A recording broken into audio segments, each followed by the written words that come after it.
मतदार याद्यांचा घोळ नोव्हेंबर 2024 पासूनच सुरू आहे असा आरोप आमदार जितेंद्र आव्हाड यांनी केलाय।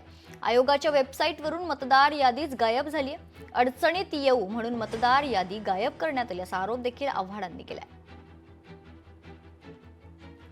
हा कट होता, मी नोव्हेंबर 24 पासून सांगतो, नोव्हेंबर 24, आणि हा कटाचा ची दुर्गंधी ही ज्या दिवशी लोकसभेमध्ये सर्वोच्च न्यायालयाने दिलेला निकाल बदलण्यात आला त्या दिवसाला या कटाची सुरुवात झाली। सर्वोच्च न्यायालयाने निकाल दिला होता की निवडणूक आयोग स्थापन करत असताना त्याची जी निवड समिती असेल त्या निवड समितीमध्ये पंतप्रधान, विरोधी पक्ष नेते आणि सर्वोच्च न्यायालयाचे सरन्यायाधीश हे सदस्य असतील।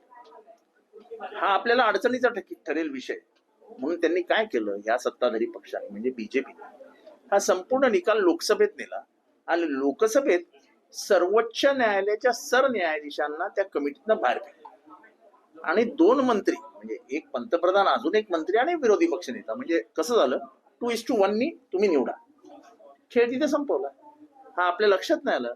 हा कट तेव्हापासून ते शिजवत आलं आणि काल त्या कटाचा पर्दाफाश झाला। आता मतदार याद्या शोधल्या तर आपण अजून अडचणीत येऊ हे बघितल्यावरती त्यांनी मतदार याद्याच गायब केल्या।